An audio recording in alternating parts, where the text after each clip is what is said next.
We're gone. Thousands dead. All this sacrifice would raise him from simple soldier. A moment that would make the Mysticals a legend on him. The Mysticals knew in his heart. The Mysticals knew he should have killed that and set into motion. Visor was summoned to his bedside.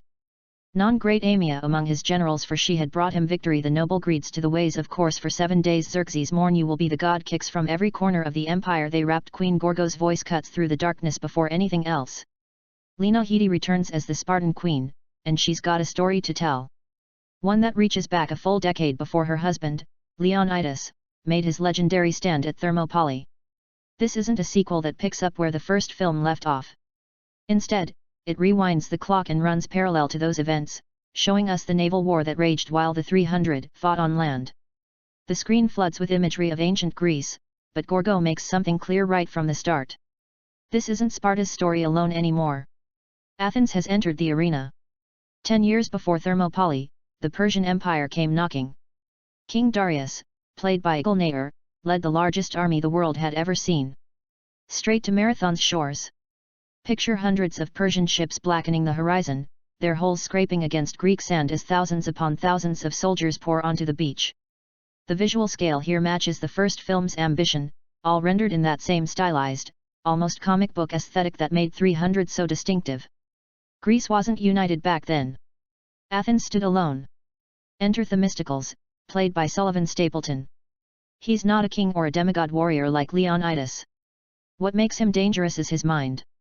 The camera finds him on horseback overlooking the beach, watching the Persian horde spread across Marathon like a plague. His eyes scan the battlefield with the calculating precision of someone playing chess while everyone else is brawling in a bar. The Battle of Marathon explodes into chaos. Greek hoplites slam into Persian infantry with that signature 300 brutality. Slow motion sprays of blood, bodies flying, limbs severing. Director Noam Morrow doesn't hold back on the gore. These aren't clean Hollywood deaths. Swords punch through torsos. Spears impale multiple enemies at once. The sand turns dark and wet. But here's where Theisticals differs from Sparta's approach. He's not charging into the thick of it, seeking glory. Watch how he positions himself on the battlefield's edge, studying patterns, identifying weaknesses. The Persians have numbers, sure, they've got the bodies to throw at any problem until it drowns in corpses. Yet Darius himself has made a critical mistake. He's visible. The Persian king sits on his horse at the rear of his forces, confident in his overwhelming advantage. Gold armor catches the sunlight. His presence alone is meant to inspire his troops, to show them their god king stands with them. Xerxes, young mortal, not yet transformed into the towering golden figure from the first film, stays close to his father's side. This is his education in warfare. Watching Darius claim another kingdom for their empire, the Mysticals spots the opportunity. His hand moves to his quiver. That's their king, he mutters, more to himself than anyone nearby. Distance, impossible. The Persian command position sits roughly 300 yards away, separated by thousands of fighting men, kicked up dust, and pure chaos. No archer in history could make this shot. The wind alone would throw any arrow hopelessly off course. Add in the moving targets, the shifting battlefield, the fact that Darius is partially obscured by his own guards. It's a fantasy. The Mysticals knocks the arrow anyway. What follows is one of those cinematic moments that sacrifices realism for pure dramatic power. The movie doesn't care if this shot is physically possible. It cares about what the shot represents. The Mysticals draws his bow, calculating angle and wind and a dozen other factors in seconds. His breathing steadies. Everything around him seems to fade. The screaming, the dying, the crashing of weapons becomes distant noise. He releases. The arrow's flight gets the full slow-motion treatment. It arcs high above the battlefield, soaring over the heads of both armies. Soldiers below continue their brutal dance of death, completely unaware that the war's outcome is currently whistling through the air above them. The camera tracks the arrow's trajectory, building tension with every foot it travels. Darius never sees it coming. The arrowhead punches into his chest with enough force to throw him backward off his horse. His guards react in confusion, scrambling to catch their falling king. Xerxes' eyes go wide with shock and disbelief. One moment, his father commanded the greatest army on earth. Now he's bleeding out in the dirt, clutching at a wooden shaft protruding from his torso. Persian discipline shatters instantly. When word spreads that Darius has fallen, the invasion becomes a retreat. Soldiers abandon their weapons and run for the ships. Greek forces, sensing the shift, press their advantage harder. What was already a slaughter becomes a complete rout. Xerxes drops to his knees beside his dying father, cradling him. Blood soaks through the golden armor, staining the prince's hands. This intimate moment of grief plays out while the battle still rages around them. Persian soldiers fleeing past them in panic. Greek warriors cutting down anyone too slow to escape. Darius manages to speak, though the words come wet and labored. He grabs Xerxes' face, forcing his son to look at him. "Only the gods can defeat the Greeks," he whispers. Those final words will echo through everything that follows. They're not a statement of fact. They're a challenge. A dying king telling his son that mortals cannot accomplish what he failed to do. Darius takes his last breath, staring into Xerxes' eyes. And you can see something break in the young prince's face. From the Persian ships offshore, another figure watches through a spyglass. Artame, played by Eva Green with an intensity that could cut glass. She observes Darius's death without visible emotion, but her mind is already working, already calculating, already seeing the opportunity hidden in this disaster. The Greeks celebrate their impossible victory. Marathon becomes legend. Athens stands triumphant. And somewhere in the chaos, the Mysticals understands he's just made the most dangerous enemy imaginable. An enemy with unlimited resources and a blood debt to collect. Gorgo's narration threads through these events, connecting dots, providing context. She explains how this single arrow didn't end the Persian threat. Instead, it transformed it into something far more terrifying. Darius wanted to conquer Greece because that's what empires do. They expand. They consume. It was business, strategic, almost impersonal. But now it's personal. The movie lingers on Xerxes' face as he watches his father's body being carried back to the ships. Grief morphs into something else, something darker and more dangerous. His jaw sets, his eyes harden. The boy who came to Marathon to observe warfare leaves as something changed. Not yet the God King, but no longer fully mortal either. Ardmia approaches him on the ship as they sail away from Greece's shores. She's careful, respectful, but there's a predatory intelligence in how she moves around the grieving prince. Her hand rests briefly on his shoulder, a gesture of comfort that's also a claim of influence. "Your father was a great king," she says softly. Xerxes doesn't respond, still staring at nothing, covered in his father's blood. "He will be avenged." Those three words carry weight. Not "we will avenge him" or "you must avenge him," just the simple certainty that vengeance is coming. Artemisia has already begun the manipulation that will transform Xerxes into the God King figure we know from the first film. The movie takes a moment to let all this sink in. Marathon wasn't the end of anything. It was the beginning. The Mysticals bought Greece a decade of peace with that impossible arrow shot, but he also guaranteed an eventual reckoning. You don't kill a Persian king and expect his empire to just shrug it off. Gorgo's voice returns, pulling us out of the past and reminding us where this story leads. She's not just narrating history. She's explaining how Athens and Sparta ended up fighting the same war from different angles. How her husband's sacrifice at Thermopylae connects to the Themistocles naval campaign. How all of Greece's fractured city-states finally desperately had to choose between unity or slavery. The Battle of Marathon sequence establishes the visual language for everything that follows. Moro uses the same high-contrast saturated color palette that Zack Tinder pioneered in the first film. Blood looks almost black against bronze skin. The Mediterranean Sea shifts between deep blue and murky green. Combat happens in that distinctive slow motion to regular speed rhythm that makes every kill feel both choreographed and brutal. But there's a difference in tone from 300. Leonidas and his Spartans were warriors born and bred, fighting on familiar ground with absolute confidence. The Mysticals and his Athenians, they're playing a different game. Athens builds its power through democracy, philosophy, and naval superiority. Their soldiers can fight, sure, but they're not the perfect killing machines that Sparta produces. What they lack in individual prowess, they make up for in tactics and innovation. The Mysticals embodies that distinction. Watch him during the Marathon sequence. He's deadly when he needs to be, cutting through Persian soldiers efficiently.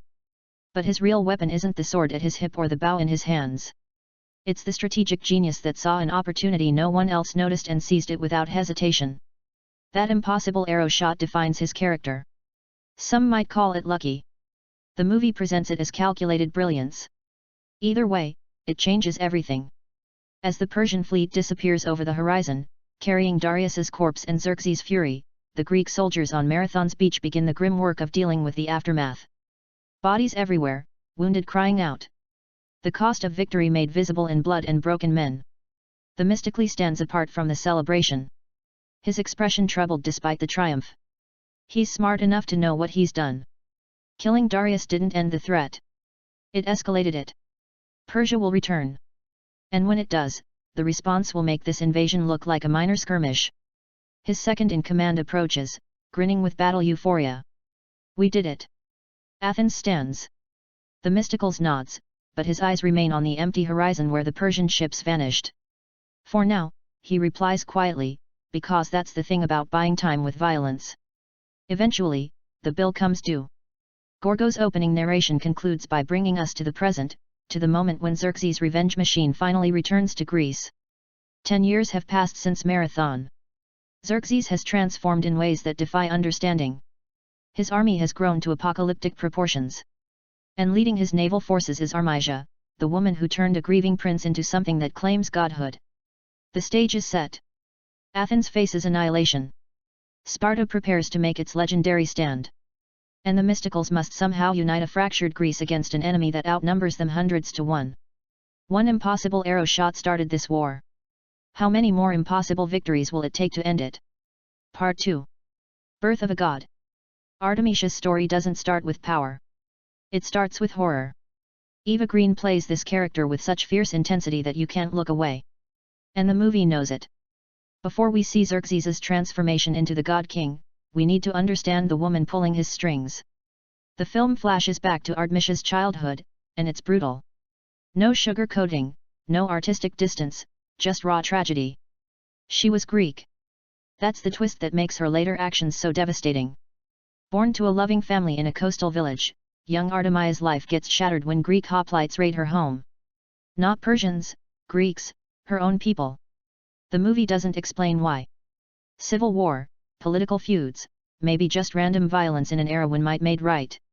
What matters is the result. Her family is slaughtered in front of her. Mother, father, siblings, all cut down by men wearing the same armor as the heroes were supposed to root for. Then it gets worse. Young Artemisia gets chained in the hold of a Greek warship kept as property. The film implies rather than shows what happens next, but Eva Green's eyes tell you everything you need to know about the years of abuse that followed. Childhood stolen, innocence destroyed, humanity nearly extinguished. A Greek ship captain uses her, then tosses her aside when she's no longer entertaining. She ends up left for dead in the streets, more corpse than girl. Vultures literally circle overhead. This is where Persia finds her. A Persian emissary never named, serving more as a symbolic father figure, discovers her dying in the gutter.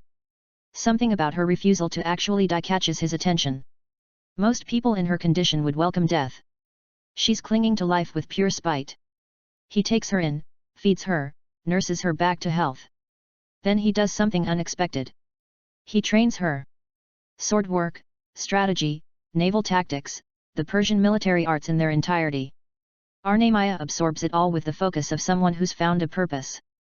Every technique she masters is another tool for the revenge that drives her. She's not learning to fight for Persia. She's learning to fight against Greece. The training montage shows her evolution from broken child to lethal weapon. Wooden practice swords give way to steel. Sparring matches become real duels. Her body develops the muscle memory of violence until killing becomes as natural as breathing. But it's her mind that truly impresses her mentor. Artemisia thinks like a general before she's old enough to command. Years pass. The girl becomes a woman and the woman becomes a commander.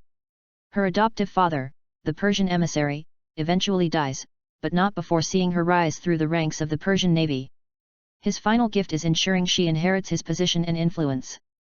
Artemisia finds herself with ships, soldiers, and the ear of the Persian king. King Darius respects her, values her counsel. She becomes one of his most trusted advisors, which puts her on that beach at Marathon. Puts her in position to watch the Themistocles arrow punched through her king's chest. Now, we jump forward to the immediate aftermath of Darius's death. The Persian court is in chaos. The empire's invincible king slain by a Greek nobody with a lucky shot. Unthinkable. Advisors argue about succession, about whether to continue the war, about how to maintain control of an empire that suddenly seems vulnerable.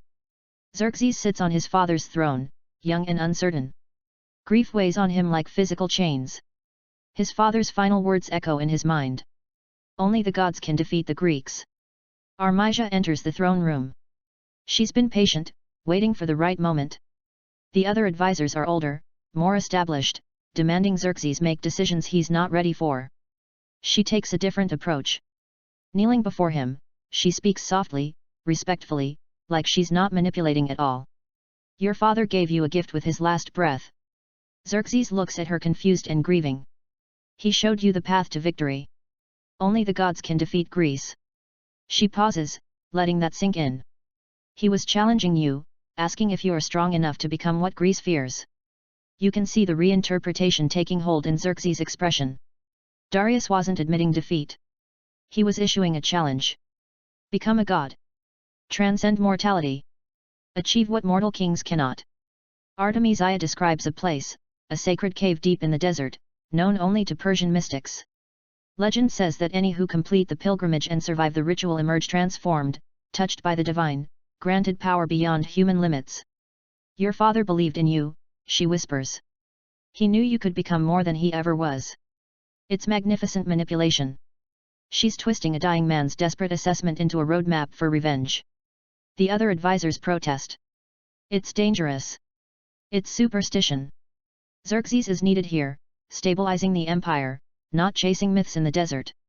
Armisia handles them with cold efficiency.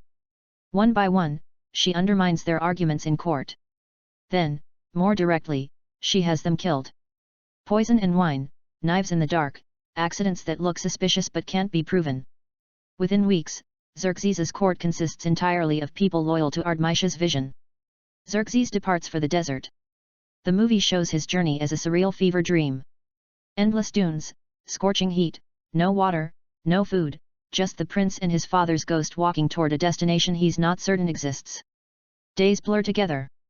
Xerxes stumbles, falls, rises, his lips crack and bleed. His skin burns.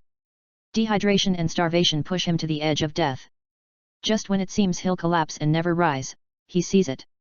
A cave mouth yawning in the rock face. Gold light spills from within, impossible and inviting. Xerxes crawls inside. The cave interior defies physics. It's massive, cathedral-sized, and filled with a pool of molten gold that somehow doesn't burn. Steam rises in hypnotic patterns. The air thrums with power that might be magic or might just be Xerxes' dying brain conjuring hallucinations. He doesn't hesitate. Maybe because he's too far gone to think rationally, or maybe because he's truly committed to the transformation. Xerxes walks into the golden pool and submerges. What happens next gets left deliberately vague. The movie shows abstract imagery, shapes moving in the gold, whispered voices and languages that predate human speech, visions of conquest and godhood. Whether any of it's real or just mystical window dressing for a psychological transformation, we never know for certain. Xerxes emerges changed. His body has grown not just tall, but massive, 8 feet minimum, with proportions that shouldn't be possible. Every inch of exposed skin is pierced with gold rings and adorned with jewelry. His face maintains its basic features, but carries an otherworldly quality like seeing a familiar person through distorting glass. The voice that comes from this new form is deeper, layered with reverb that suggests multiple beings speaking in unison. I am divine. He declares to the empty cave. I am King of Kings. I am your God. The transformation is complete. Mortal Xerxes is gone. The God King stands in his place. When he returns to Persia, the entire empire reacts with awe and terror. Soldiers drop to their knees. Citizens prostrate themselves. Religious leaders declare miracles. Whether Xerxes actually gained divine power or simply convinced everyone through sheer presence doesn't matter. Belief makes gods and Persia believes. Armisia greets his return with satisfaction barely concealed. This is what she engineered. A weapon pointed directly at Greece, powered by rage and divinity in equal measure. Xerxes credits her with showing him the path to transcendence. His gratitude translates into absolute authority for Armisia over the Persian navy. She's no longer just an advisor. She commands the largest fleet ever assembled. Hundreds of ships, tens of thousands of sailors, all answering to a Greek woman with a vendetta against her own people. Xerxes makes his intentions clear. Total war against Greece. Not conquest. Annihilation. He'll burn Athens to ash, enslave Sparta, and erase Greek civilization so thoroughly that future generations won't remember it existed. The Persian war machine mobilizes. Armies gather from across the empire. Ships are built by the hundreds. Supplies stockpile for a campaign that will last years if necessary. This isn't the measured strategic invasion Darius attempted. This is apocalypse made manifest. Ardmia oversees the naval preparations personally, inspecting every ship, every weapon, every sailor. Her standards are impossibly high. Officers who disappoint her don't get demoted. They get executed. The fleet learns quickly that failure isn't an option. During one inspection, a captain suggests that perhaps the Greeks might surrender once they see the size of the Persian force.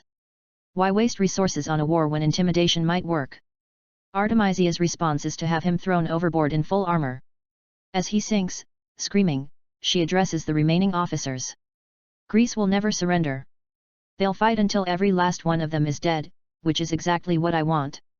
Her hatred isn't strategic. It's personal. Every Greek who dies is payment on a debt owed for her destroyed childhood. The fact that she's using Persian resources to get revenge against her own people.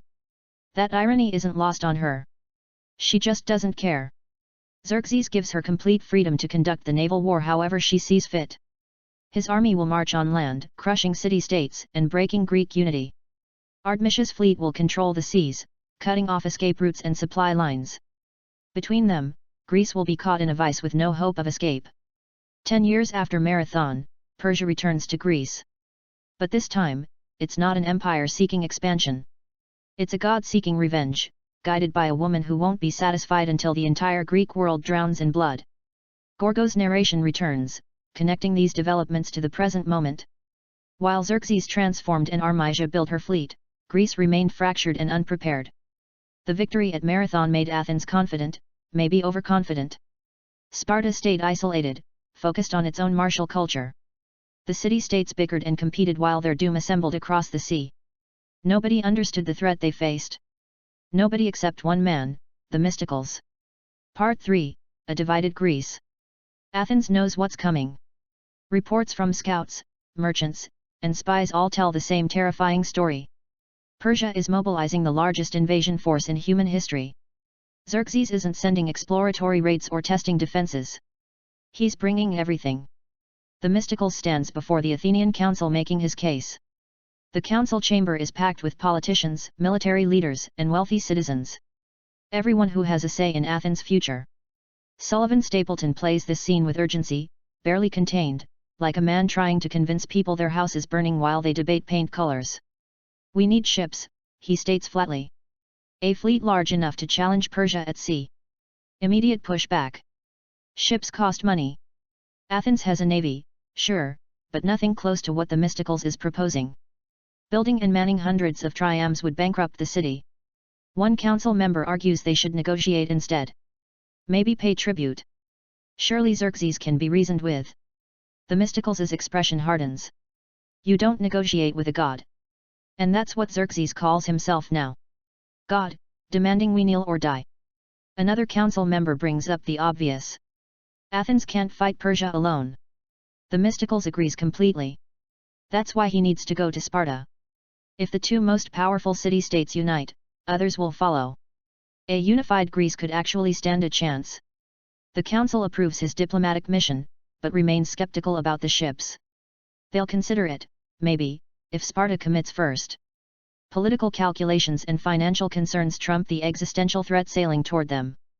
The Mysticals leaves the council chamber frustrated but not surprised. Athens invented democracy and democracy moves slowly.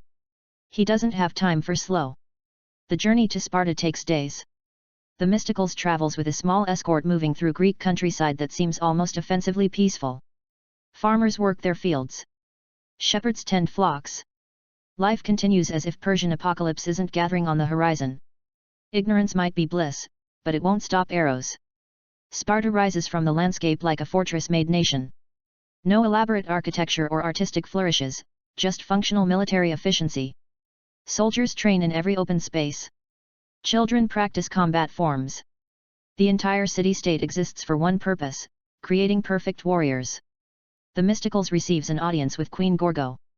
King Leonidas is currently consulting the oracle about the Persian threat, so she rules in his absence.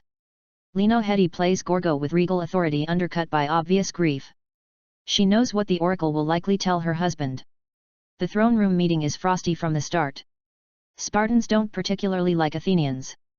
Different cultures, different values, different approaches to basically everything. Athens prides itself on philosophy and democracy. Sparta worships strength and discipline. The two city-states have been rivals for generations. Gorgo listens to the mysticals' proposal without interrupting. Unite their forces. Athens provides naval power. Sparta provides land troops. Together they rally the other city-states. Together they face Persia as Greece, not as squabbling territories. When he finishes, silence fills the chamber. Athens wants Sparta to fight your war. Gorgo says finally. Not a question, an accusation. This isn't Athens' war. It's everyone's war. Xerxes won't stop at our borders. He'll burn through Greece like wildfire. Then perhaps Athens shouldn't have killed his father. The words land like a slap. The mysticals doesn't flinch, but you can see the impact. Gorgo isn't wrong. Marathon created this mess. The mysticals' arrow started the chain of events leading to Xerxes' revenge campaign. Athens gets to own that consequence. I did what needed doing, the mysticals replies quietly. I do it again. Darius would have enslaved us all. And now his son will try the same. The difference being we could have had 10 years of peace instead of 10 years waiting for vengeance. It's a fair point.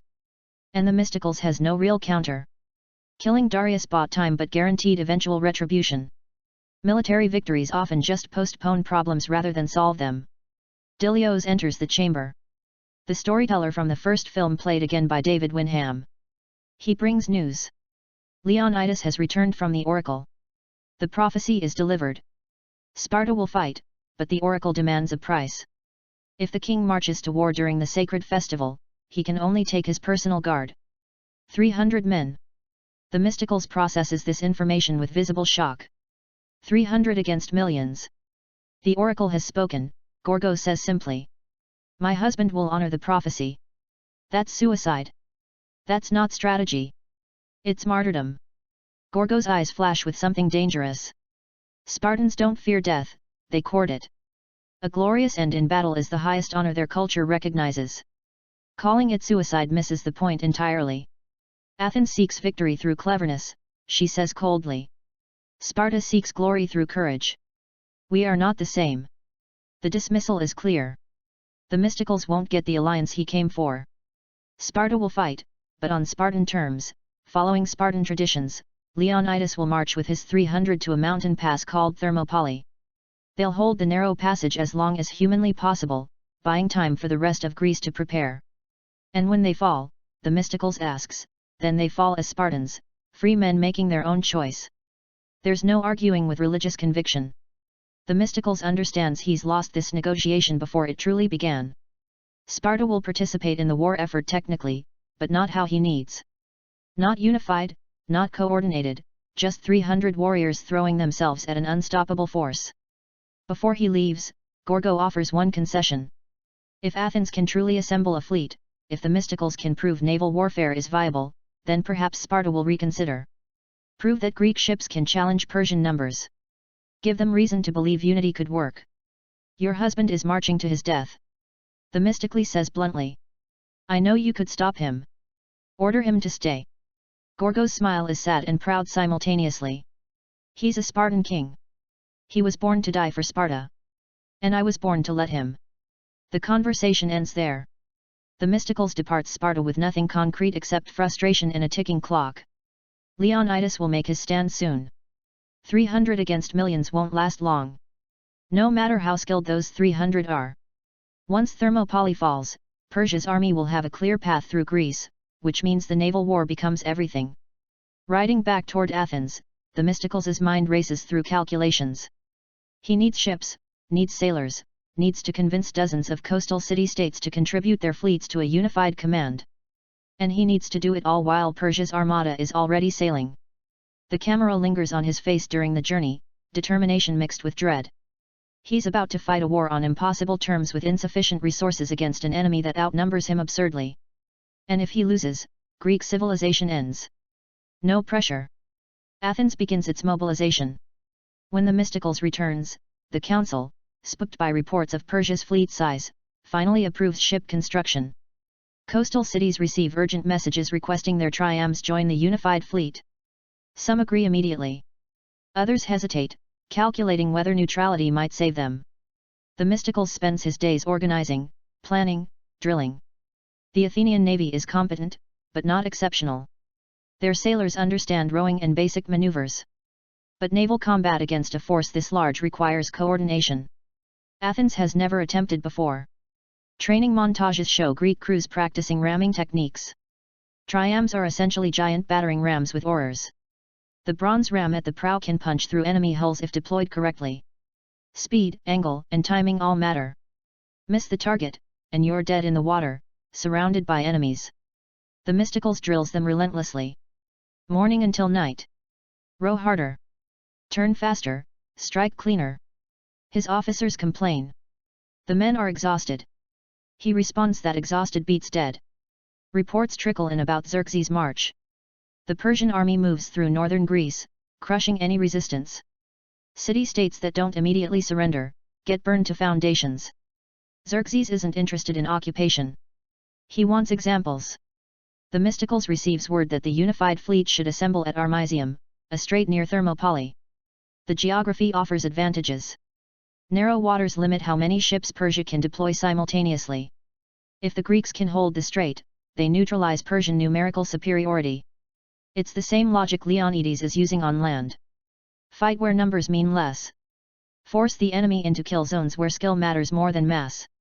2 battles, 2 locations, 1 desperate strategy, delay, inflict casualties, and pray the rest of Greece wakes up in time. The Mysticals gathers his closest officers, men who've trained beside him, who trust his tactical instincts even when they seem insane. Among them is Dilios, a grizzled warrior with decades of experience, and his son Callisto, young and eager for glory. The family dynamic provides humanity to the military planning. Fathers want to protect sons. Sons want to prove themselves to fathers. War doesn't care about either desire. Artemisium won't be easy, the Mysticals tells them frankly. We'll be outnumbered 50-1, maybe worse. The Persians will send everything they have. Then we'll sink everything they send. Silas replies with more confidence than the situation warrants. The Mysticals wishes he shared that optimism. He's seen the reports. Persia's fleet includes ships from conquered nations spanning 3 continents. Egyptian, Phoenician, Ionian, all pressed into Xerxes' service. The diversity actually makes them vulnerable to coordination issues, but the sheer scale remains overwhelming. The Greek fleet departs for Artemisium as news arrives. Leonidas has reached Thermopylae. The 300 have taken their positions. The battle for Greece has officially begun. The Mysticals stands at his ship's prow, watching the horizon. Somewhere out there, Armisia commands the Persian fleet. The woman who turns Xerxes into a god. The Greek who hates Greeks. His opposite in every way except tactical brilliance. Their fleets will meet soon. When they do, one of them isn't walking away. Armisium isn't much to look at. Rocky shores, churning water, a strait that narrows between mainland Greece and the island of Euboea. But geography makes it perfect for what the Mysticals has in mind. The channel restricts movement, turns the sea into a corridor where Persia's numerical advantage means less. The Greek fleet gathers through the morning. Tires from Athens, Corinth, Aina, and a dozen smaller city-states. Each ship carries roughly 200 men, 170 rowers, plus marines and officers. Compared to what's coming, it's pathetically inadequate. Maybe 50 ships total against a Persian armada that supposedly numbers over 1,000. The Mysticals moves among his men, projecting confidence he doesn't entirely feel. These aren't professional soldiers. They're farmers and merchants who know how to row. Citizens doing their duty. Many have never seen combat. Some won't survive the day. Dilios approaches, his weathered face betraying no fear. Decades of naval experience have taught him to mask emotion before battle. His son, Callisto, stands beside him, younger and less successful at hiding his nerves. The kid keeps checking his weapons. Sword, spear, shield, like the third inspection will reveal something the first 2 missed. Easy, Dilios tells him, save the energy for the fight. What if I freeze up? Then I'll hit you until you unfreeze. Father-son banter, humor as armor against fear. The Mysticals appreciates the moment of normally before everything turns to blood and chaos. SLOs, the Mysticals' most trusted officer points toward the horizon. There a dark line appears where sky meets sea. At first it looks like a storm front rolling in. Then the details resolve. Ships, hundreds of them. The Persian fleet stretches across the entire visible horizon, transforming the Mediterranean into a forest of sails and oars. Greek sailors go quiet, watching their doom approach. The sheer scale defies comprehension. How do you fight something that large? Where do you even start? The Mysticals climbs onto the elevated platform at his ship center, making himself visible to as many men as possible. Right now, you're looking at that fleet thinking we're dead. His voice carries across the water. They're thinking the same thing, that we're already beaten. That we'll turn and run. Pause. Let them absorb that. They're wrong. Those ships, most of them can't fight in these narrows. They're built for open water, for straight line speed. Ours are smaller, more maneuverable. We know these waters, they don't. He's not lying exactly. Just emphasizing advantages while ignoring the mountain of disadvantages. Find their weak points. Hit them hard. Get out before they surround you. We're not trying to sink their whole fleet today. Just enough to make them bleed. Enough to prove Greeks won't roll over. It's not exactly Leonidas-level inspirational oratory, but it works. Shoulders straighten, grips tighten on oars. Men who looked ready to flee now look ready to fight. The Persian fleet advances in a massive crescent formation, attempting to envelop the Greek position. Armisia's flagship sits at the center, distinctive with its purple sails and gold trim. Eva Green stands at the prow, watching the Greeks through a spyglass. Her expression reads as amused contempt. This won't be a battle. It'll be an execution. Greek triremes form a tight defensive line across the strait's narrowest point. Shields line the rails. Marines stand ready with spears. Rowers grip their oars, waiting for the cadence call. The Persians send forward their first wave. Maybe 50 ships testing Greek resolve and tactics. These aren't their best vessels. They are expendable, meant to probe defenses and identify weaknesses. Hold the Mysticals' orders. Let them come to us. Persian ships accelerate, oars turning water into foam. Their rams point forward like bronze spearheads. The strategy is obvious. Smash into the Greek line. Break their formation. Create chaos. Now Greek drums pound out the attack rhythm. Oars bite water. The Greek line surges forward, but not in a straight charge. The Mysticals' ships angle slightly, approaching the Persians at a diagonal rather than head-on. The collision, when it comes, happens wrong for the Persians. Greek rams strike Persian holes at the sides rather than meeting front to front. Bronze punches through wood with sounds like trees snapping. The water rushes into Persian ships through the gashes, and vessels that were deadly moments ago become coffins. Rowers trapped below decks scream as their world floods. Some make it topside before the ship goes under. Most don't. But here's the thing about naval combat. Sinking a ship is just the opening move. What follows is butchery. Greek marines board the founding Persian vessels, killing anyone they find. It's not honorable. It's not clean. It's stabbing drowning men and calling it victory. Callisto takes his first life in this melee. A Persian sailor already wounded trying to surrender. The kid's spear goes through the man's chest more from panic than intent. The dying sailor's expression. Shock, pain, betrayal will probably haunt Callisto forever. Celia sees it happen, says nothing. War kills innocents faster than it kills bodies. The first Persian wave breaks apart. Ships sink or retreat. Greek losses minimal. A few vessels damaged but still functional. The Mysticles' angled ramming tactic worked perfectly. Aboard Artemis's flagship, the Persian admiral responsible for that disaster tries to explain. They weren't expecting the Greeks to maneuver so aggressively. The narrow strait limited their numerical advantage. With better coordination next time, Artemis's response is simple and brutal. She nods to two guards who grab the admiral by his arms and legs. Before he can properly register what's happening, they hurl him over the rail. Full armor, deep water, instant death sentence. The admiral screams cut off abruptly when he hits the water and immediately sinks like a stone. Arnemia watches until the bubbles stop, then turns to the remaining officers. Anyone else need to explain failure to me? Silence. Absolute silence. Good. Send the second wave. All of it. I want those Greek ships at the bottom of this strait by nightfall. The second Persian assault hits harder. More ships, better coordination, less caution. They've accepted they'll take casualties. The question is whether they can make Greece bleed worse. This time, the battle spreads across the entire strait. Dozens of ships from both sides crash together in a chaotic brawl. No formations, no tactics, just violence and survival. Tires ram each other. Marines leap between vessels, fighting on decks slick with blood and sea otter. Men fall overboard and drown under the weight of their armor. Themistocles' ship takes a hit amidships from a Persian vessel. The impact throws everyone to the deck. Wood splinters. The Trian lists dangerously but stays afloat.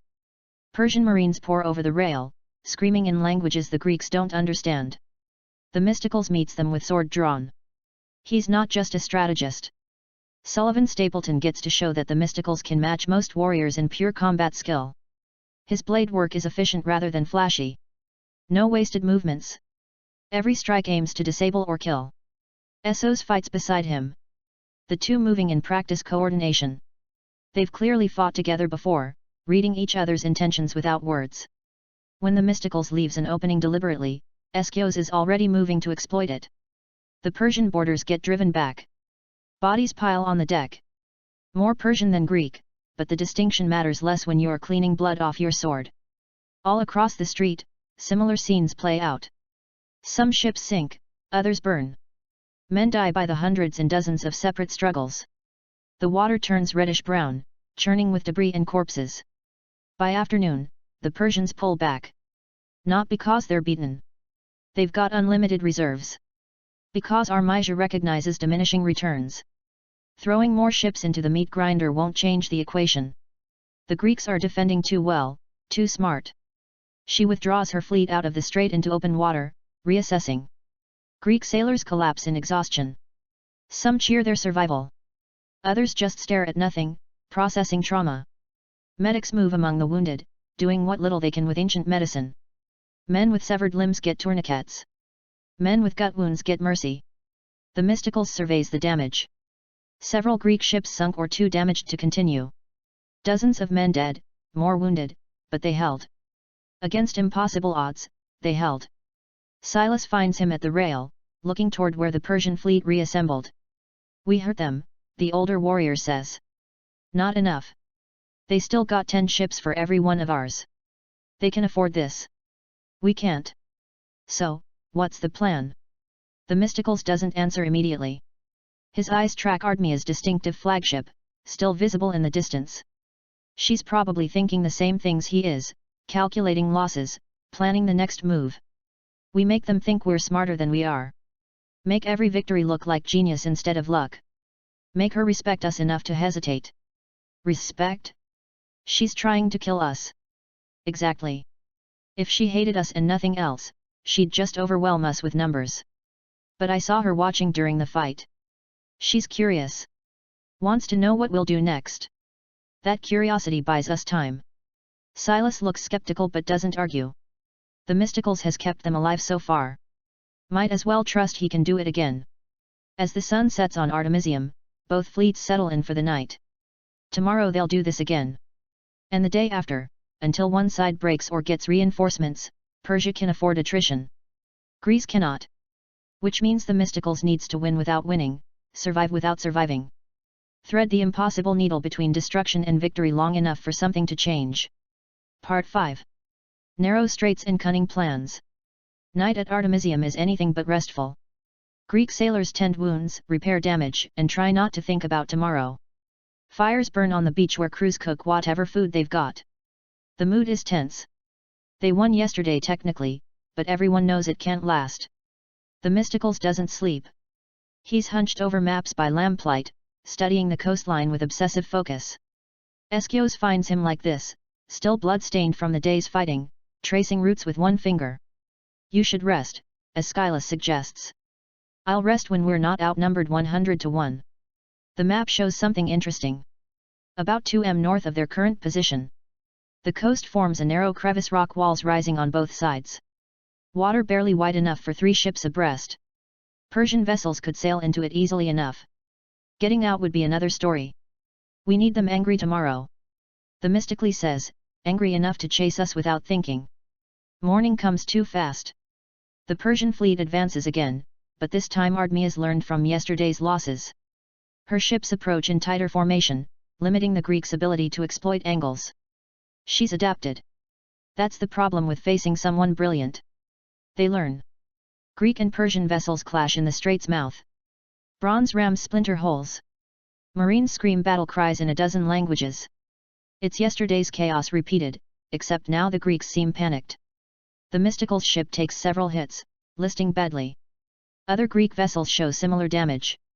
Orders get shouted in voices that sound desperate. And then, almost simultaneously, the Greek fleet breaks formation. They flee north. Aboard Artemisia's flagship, her new admiral, the one who didn't get thrown overboard, smells blood in the water. The Greeks are rooting, breaking. This is the moment to crush them completely. Pursue, he orders eagerly. Don't let them regroup. Artemisia raises a hand, halting the command.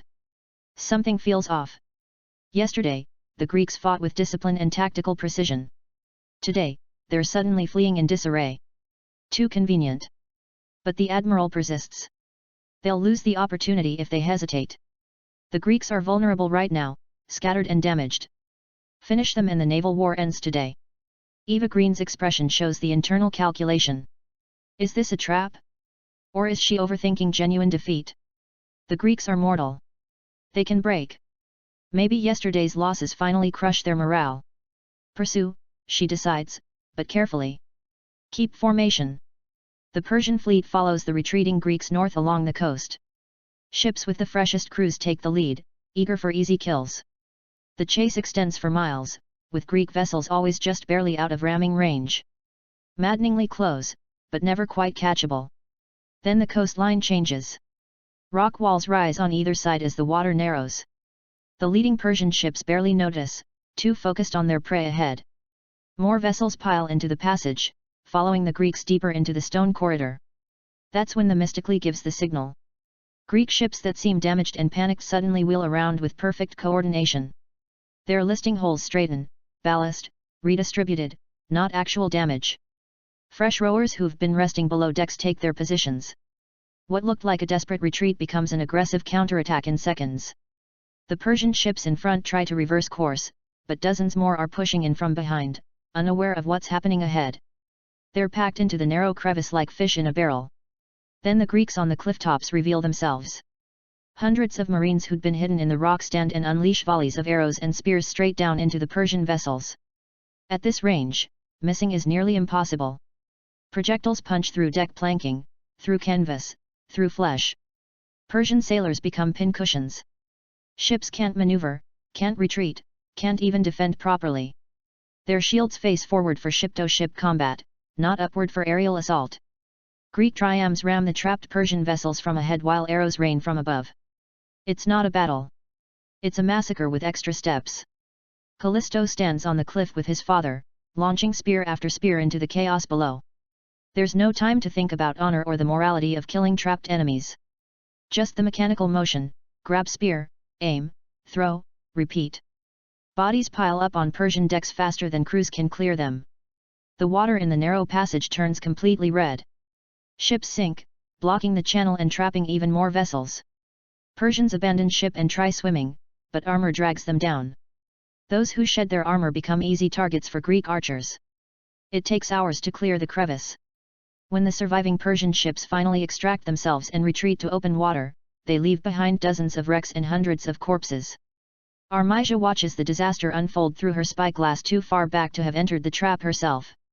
Her face goes through several expressions. Surprise, rage, then something unexpected. Admiration.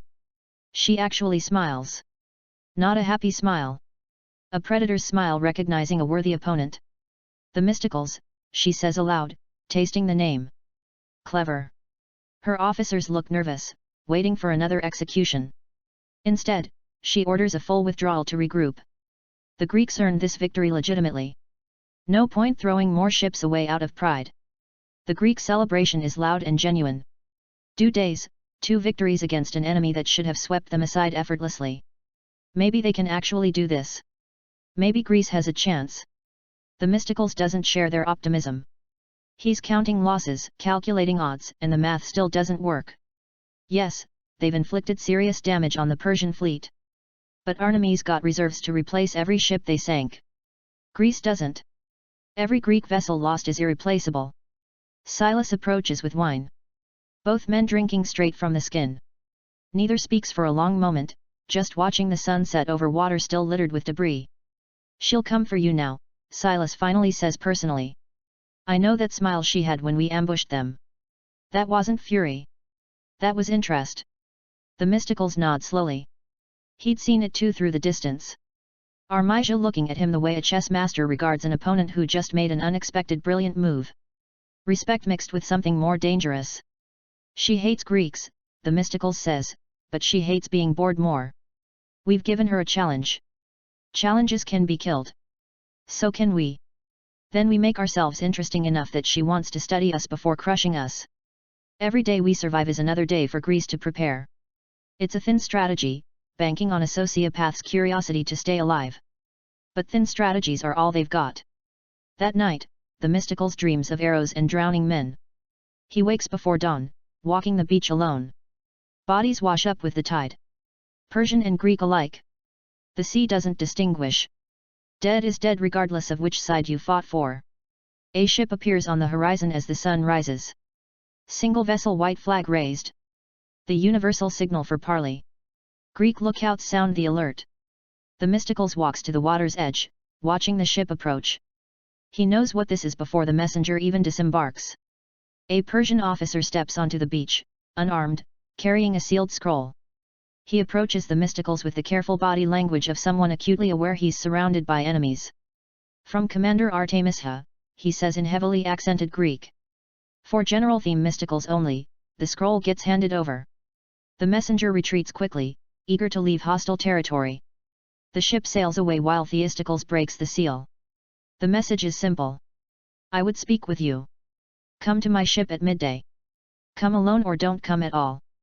Silas reads over his shoulder and immediately objects. It's a trap. She'll capture you or kill you. Maybe. Definitely. You can't seriously be considering this.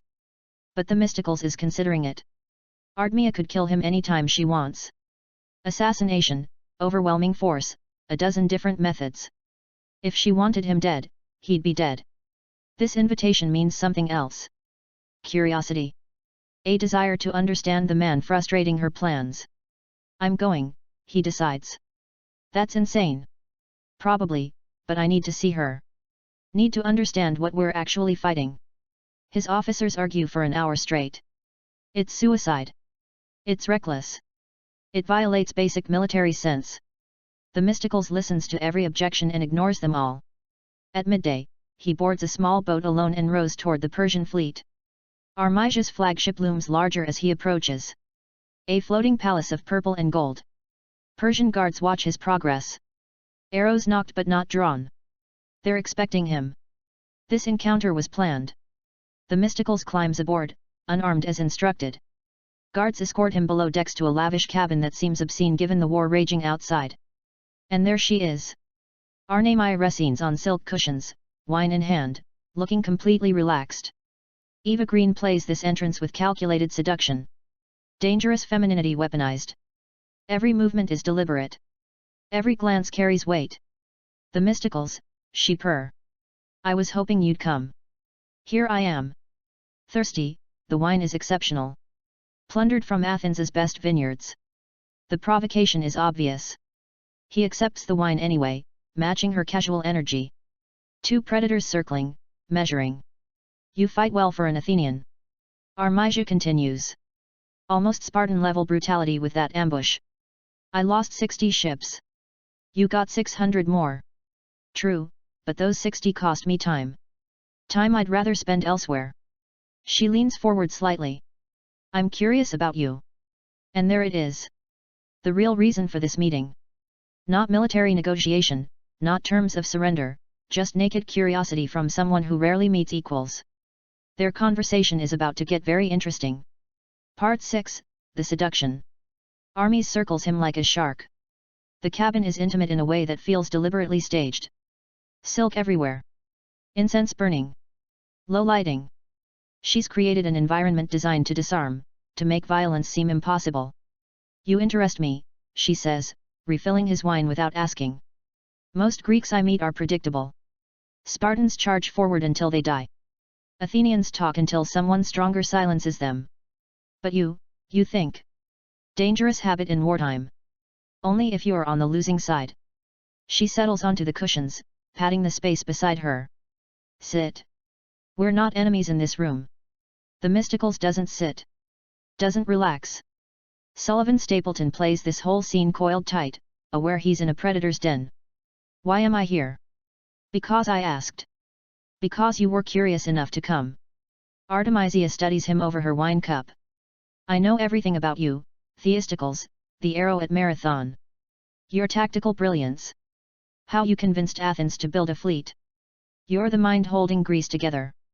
Flattery before the knife. She laughs. Genuine amusement, not the practiced sound of courtly manipulation. If I wanted you dead, you'd have never left that strait. I could have filled you with arrows a dozen times. Could have rammed your ship while you slept. Killed you costs me nothing. Then what do you want? Armia stands, moving close enough that he can smell the perfume on her skin. I want to understand why you're fighting for people who don't deserve you. Athens debates while Persia acts. Sparta ignores you while your city burns. The Greek city-states would sooner stab each other than unite. They'll unite. I'll make them. Will you? Or will you die trying, forgotten and alone? While lesser men take credit for your vision. The psychology is surgical. She's identified his deepest fear. That his efforts mean nothing. That Greece will fracture despite everything he sacrifices. Eva Green delivers these lines with intimate knowledge like she's reading from his diary. The Mysticals' jaw tightens. Get to the point. Join me. Simple, direct, devastating. Serve Xerxes.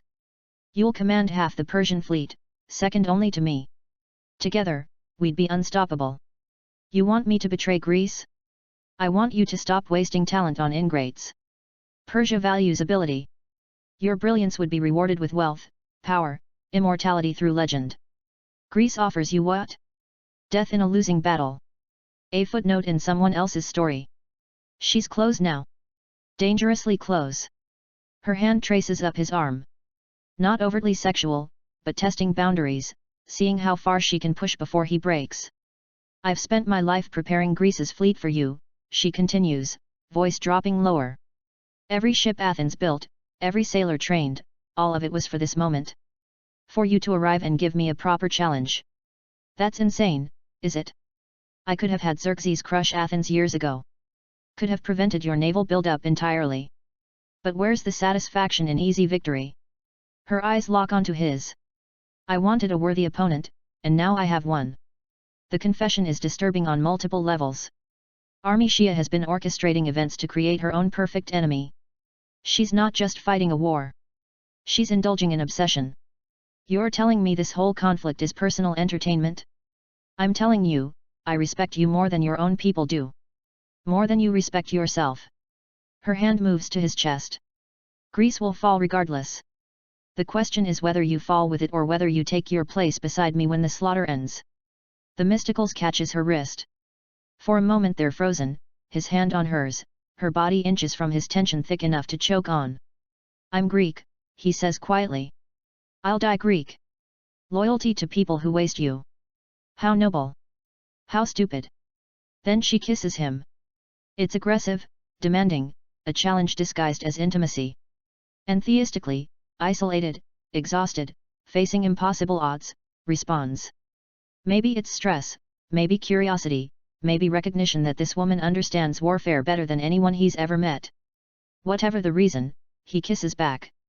What follows is less seduction than combat by other means. They crash together with the same violence they bring to battle. Her nails rake his back. His hands tangle in her hair. There's nothing gentle or romantic here, just two warriors finding another way to fight. The scene plays out with surprising frankness for a big-budget action film. Moro doesn't shy away from showing the raw, almost animalistic intensity between them. It's not pornographic, but it's definitely not PG either. Bodies collide, silk tears. The power dynamic shifts back and forth. Sometimes she's in control, sometimes he is. Neither fully dominating. Eva Green and Sullivan Stapleton commit completely to the physicality. This isn't actors pretending attraction. It's characters using sex as psychological warfare, trying to break each other through intimacy instead of violence. Afterward, they lie tangled in ruined silk, breathing hard. The cabin is wrecked, furniture overturned, wine spilled, cushions scattered. Looks like a battle happened, which isn't far from the truth. Ardmia recovers first, propping herself on one elbow to study his face. So what? Will you join me? Command beside me? We be magnificent together. And there it is. The true purpose of this entire encounter laid bare. She wasn't seducing him for pleasure. She was demonstrating compatibility, proving they functioned perfectly together in war and bed, making the case that partnership makes more sense than opposition. Themistocles sits up, gathering his scattered clothing. No single word, absolute rejection. Ardmia's expression shifts through several emotions rapidly. Surprise, disbelief, then cold fury. No, I'm going back to my ship, back to my fleet, and tomorrow I'll sink as many of your vessels as I can. After this, after this, he interrupts, pulling on his tunic. Nothing's changed. You're still trying to destroy Greece. I'm still trying to stop you. The rage that crosses Eva Green's face is magnificent and terrifying. She's offering him everything. Power, survival, partnership with someone who actually understands him, and he's choosing death and thankless duty instead. You're a fool, probably. Themistocles finishes dressing, moving toward the cabin door. But I'm a Greek fool. Ardmia snatches a knife from somewhere in the silk and hurls it. The blade thuds into the door frame, inches from his head. He doesn't flinch. Doesn't even look back. You'll regret this. Her voice shakes with genuine emotion. Not just anger, but something closer to hurt. I offered you the world. The world enslaved isn't worth having. He leaves, walks through the corridor of her flagship, surrounded by Persian guards who could kill him easily. None do. Ardmia's order, or maybe shock at what just happened. Unclear which, he climbs back into his small boat and rows toward the Greek fleet. Behind him in her ruined cabin, Ardmia stands naked and furious. The knife in the door frame wasn't meant to miss. It was meant to punctuate rejection she's never experienced before. Men don't tell her no. Enemies don't refuse her offers. Yet Themistocles just did both. Her hands shake as she pours more wine, draining the cup in one gulp. When her officers tentatively knock and ask if she's well, her response is cold and measured. Prepare the fleet, all of it. Tomorrow we burn every Greek ship to ash. Commander, perhaps we should. Every ship, the venom in her voice could kill. I want Themistocles alive. Drag him aboard in chains if necessary. But everyone else dies screaming. The officers retreat quickly. Ardmia's rage when insulted is legendary. Nobody wants to be within reach when she's processing rejection. She returns to the cushions, lying where they'd been tangled together minutes earlier. Traces of him still linger. Scent, warmth, the ghost of contact. Her fingers brush the silk almost gently before clenching into fists. You'll regret this, she whispers to the empty room. I'll make you watch Greece burn, make you beg to serve me, and then I'll kill you anyway. Themistocles reaches his ship as night falls. His crew asks no questions, reading his expression and wisely staying silent. Only Celia's dares approach. How bad? Tomorrow's going to be worse than anything we've seen. Because you refused her offer. Themistocles looks surprised. How did you? Everyone knew what that meeting was. She doesn't invite enemies aboard for wine and conversation. Celia shrugs. You turned her down. I assume I did. Good. We'd have killed you otherwise. Can't have our general turning Persian. Despite everything, Themistocles almost smiles. Appreciate the loyalty. Don't thank me yet. She's going to unleash hell now. I know. They stand together at the rail, watching distant fires on the Persian ships. Arnemia's fleet preparing for total war.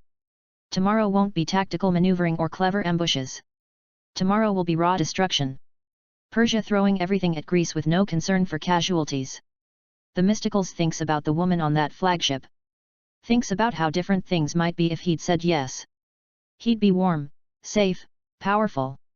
Greece would still fall, but he wouldn't have to watch. But that was never really an option. Some things matter more than survival. Some loyalties run deeper than self-preservation.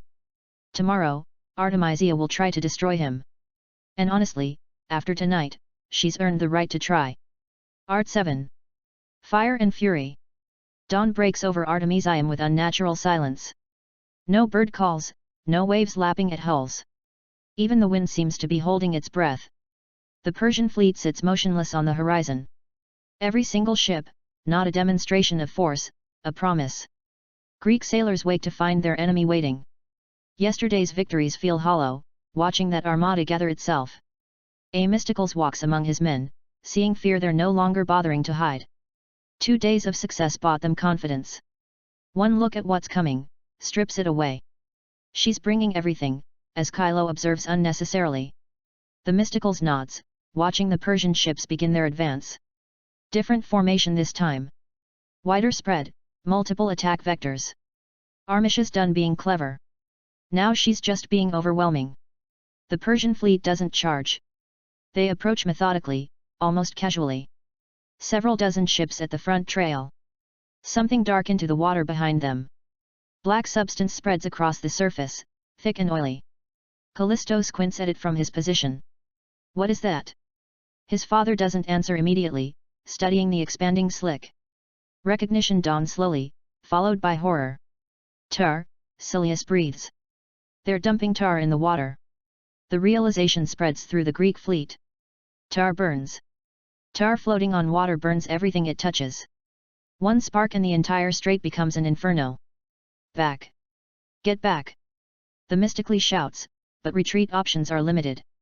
They're already pressed close to shore, and Persian ships have spread to block northern and southern exits. The strait has become a trap.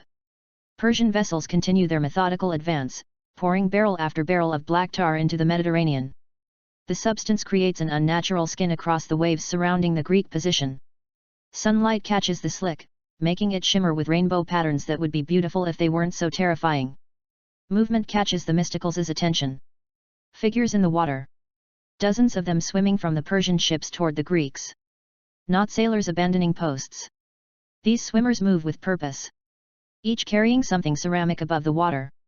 Arrows ready, he commands, but knows it's futile. Too many targets, too spread out. The swimmers reach Greek vessels and climb aboard with practiced ease. Persian soldiers stripped to loincloth soaked and determined. Each carries a clay pot sealed with wax. Greek marines rush to engage them. And that's when the Mysticles understands the full horror of Armisia's plan. These men aren't here to fight. They're here to die. The first suicide bomber smashes his pot on the deck. Greek fire spills out. The ancient incendiary mixture that burns on contact with air and can't be extinguished with water. The substance ignites instantly, spreading across wooden planking. The Persian who released it makes no attempt to escape, accepting immolation as his reward. Greek sailors scream, scrambling away from flames that chase them. But fire is the least of their problems. From Armisia's flagship, flaming arrows arc into the sky. Hundreds of them launched simultaneously from every Persian ship. They rise in a deadly constellation before falling toward the tar-covered water. The world ignites. Fire races across the tar slick faster than ships can row. Flame erupts around Greek vessels, cutting off escape routes, turning the strait into a furnace. Heat becomes immediate and overwhelming. Men's skin blisters just from proximity. Sails catch and burn. Wooden hulls smolder. More suicide bombers reach their targets. Clay pots shatter. Greek fire spreads. Ships that weren't burning suddenly are. Crews desperately throwing water on flames that laugh at such efforts. The Mysticals' ship takes a bomber amidships. The Persian soldier climbs the rail pot raised to throw. The Mysticals doesn't hesitate. His sword takes the man's head before the ceramic can shatter. The body topples backward into the tar-covered water, still clutching its unbroken bomb. Then the corpse hits a patch of floating flame. The pot breaks. Greek fire erupts beneath the surface, creating a fountain of fire that splashes both Persian and Greek ships indiscriminately. That's when Artemia's plan reveals its true genius. She's not targeting Greeks specifically. She's burning everything, Persian ships included. Her own sailors are dying by the dozens, consumed by the same flames, eating Greek vessels. But Persia can afford the losses. Greece cannot. A nearby Greek triumph takes multiple fire arrows simultaneously. The entire vessel becomes a pie within seconds. Men jump overboard to escape the heat, only to hit tar-covered water that's actively burning. They surface screaming, flames clinging to their skin and hair. Diving deeper just delays the inevitable. Eventually, they need to breathe. And when they surface, fire finds them again. Seleucus grabs his son as another suicide bomber approaches their position. Father and son work in concert. Seleucus trips the Persian while Callisto's spear pins him to the deck. The clay pot rolls away unbroken. They kick it overboard before it can detonate. Small victory, meaningless in the larger chaos. The entire strait is ablaze now. Ships from both fleets burn side by side. The tar provides endless fuel fed by barrel after barrel. The Persians continue dumping. Smoke chokes the air so thick that seeing 10 feet becomes difficult. Men cough blood. Lungs seared by superheated air. Greek triumphs try ramming through the fire, accepting damage to escape the kill zone. Some make it, most don't. Wood burns faster than oars can pull. Vessels that were intact moments ago become floating coffins. Crews trapped as flames consume everything. Aeschylus takes a flaming arrow through the shoulder. He tears it out with a roar, but Greek fire has already spread across his armor. The Mysticals tackles him, smothering flames with his own cloak. Aeschylus survives barely with burns that will scar for life. The battle, if you can call systematic emulation, a battle rages for hours. By afternoon, the tar has mostly burned away, leaving the strait covered in debris and bodies. Dozens of ships from both sides are sunk or damaged beyond repair. The water itself seems dead, choked with ash and blood. Greek losses are catastrophic. Nearly half their fleet is gone. The survivors are damaged, demoralized, barely functional. Men sit on decks staring at nothing. Minds broken by what they've witnessed. Persian losses are substantial, too. Maybe 80 ships destroyed. Hundreds of sailors dead. But Arnamaisha's fleet still stretches across the horizon. She sacrificed a fraction of her force to underscore Greece's entire naval capability. From her flagship, Arnamaia watches the smoking ruins with satisfaction. Somewhere in that devastation is the Mysticals, still alive if her scouts are accurate. Good.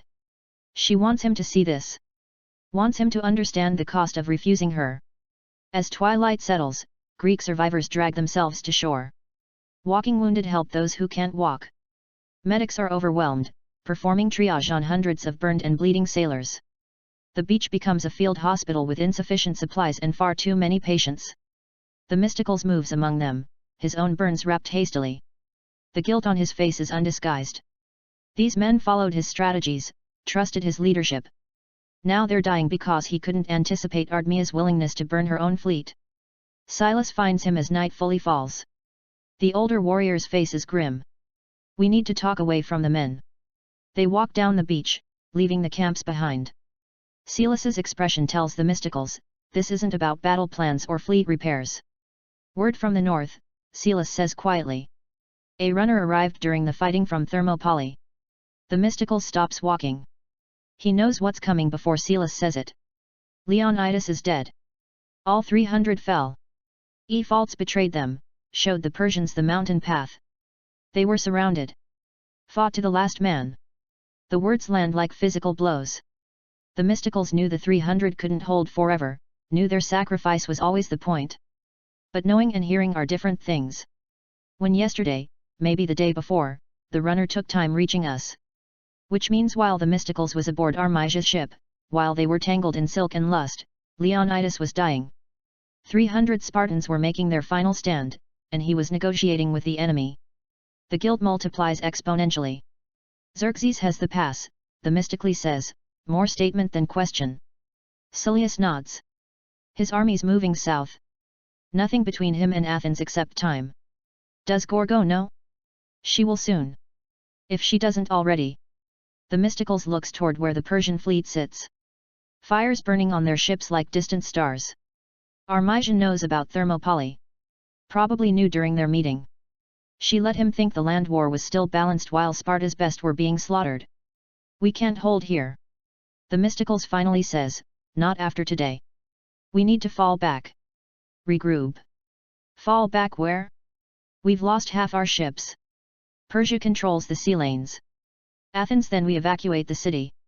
Save the people if we can't save the buildings. Silius studies his commander's face. You're giving up? I'm accepting reality. We can't win this war with what we have. Not anymore. Themistocles' voice carries the weight of absolute defeat. Maybe we never could. They return to camp in silence. Around them, Greek sailors tend wounds and mourn friends. The fires have died, but smoke still hangs in the air, clinging to everything. It'll take days to wash the smell of burning from their skin. Callisto approaches, favoring his left leg where burns damaged muscle. He's young enough that shock hasn't fully processed into trauma yet. Sir, what are our orders? Themistocles looks at the boy. Too young to be here, too brave to abandon his post, thinks about all the others like him scattered across the beach. Citizens who became warriors because Greece demanded it. We sail at dawn back to Athens to defend the city, to evacuate it. Athens is going to burn. Might as well save the people before the buildings go. Word spreads through the camp. Retreat, evacuation, defeat.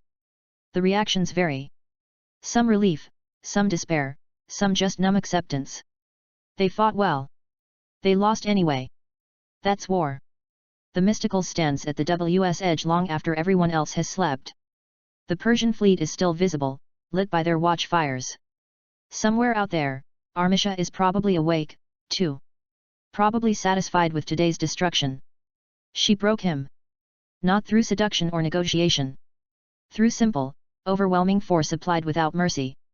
Tomorrow they'll sail for Athens. Pack what they can. Evacuate civilians before Xerxes arrives. Watch their city burn. And after that, after Athens falls and Sparta's heroes are dead, Themistocles doesn't have an answer. For the first time since this war began, he's out of strategies. Part 8, Ashes and Swords. The journey back to Athens takes 2 days that feel like 2 years. What's left of the Greek fleet limps south. Damaged vessels struggling to maintain formation. Sailors who sang victory songs after the first battles now row in silence. Some ships are so badly burned they're taking on water. Crews bailing constantly just to stay afloat. Athens appears on the horizon. White marble gleaming in sunlight. The Acropolis rising like a crown above the city. Beautiful. Doomed. The harbor is chaos. Word of Thermopylae's fall has already reached the city, triggering panic. Civilians pack belongings onto carts, into bags, into their arms. Families argue about what's essential. Do you save your grandmother's jewelry or an extra week of food? The pottery your father made or the blanket your child needs? Themistocles disembarks into the madness. Citizens recognize him. Surround him with desperate questions. Will the fleet defend the city? Can they hold? Should they stay or flee? He doesn't have comforting answers. Evacuate everyone. Head to Truro or Salamis. Take what you can carry. Leave the rest. Our homes will be ashes by week's end. Better to save your lives. Brutal honesty, no sugar-coating. Athens is going to burn and pretending otherwise just gets people killed. The Athenian Council meets an emergency session, though half the members have already fled. Those remaining debate strategies that don't exist. Perhaps negotiate surrender. Offer tribute. Surely Xerxes can be reasoned with. Themistocles listens to 30 minutes of delusional optimism before standing abruptly. Xerxes doesn't want tribute. He wants annihilation. We killed his father. Humiliated his empire. There's no negotiation that fixes that. Then what do you suggest? One council member demands. We fight with what? Half a fleet and broken morale. We evacuate Athens completely. Every citizen, every slave, everyone. We give him empty buildings to burn and abandon our city, our history to save our people. Buildings can be rebuilt. Dead citizens can't. The council votes, barely approving the full evacuation. Some members storm out in protest. Others just look defeated. Democracy is messy during existential crisis. Themistocles leaves the council chamber and nearly collides with a figure lurking in the corridor. Ephialtes, the hunchbacked Spartan who betrayed Leonidas at Thermopylae. Andrew Tyrrhene plays him as walking gilt, shoulders hunched further than his deformity requires. Eyes refusing to meet anyone's gaze directly. Themistocles recognizes him immediately. Everyone knows what Ephaltes did. How he showed Xerxes the mountain path. How the 300 died surrounded because of his treachery. Rage ignites instantly. Themistocles slams Ephaltes against the wall hard enough to crack plaster. Hand around the traitor's throat. Give me one reason not to kill you right now. Ephaltes doesn't resist. Doesn't defend himself. Just accepts the violence like penance. I can't. He croaks. You should. I deserve it. The admission deflates Themistocles' anger slightly. Or to rage at someone who agrees with every accusation. His grip loosens but doesn't release. Why? Why betray them? Leonidas rejected me. Said I wasn't fit to fight beside Spartans. My deformity. Ephaltes' voice breaks. I just wanted to matter. Persia offered me that. So you killed 300 men over hurt feelings. I killed them because I'm weak.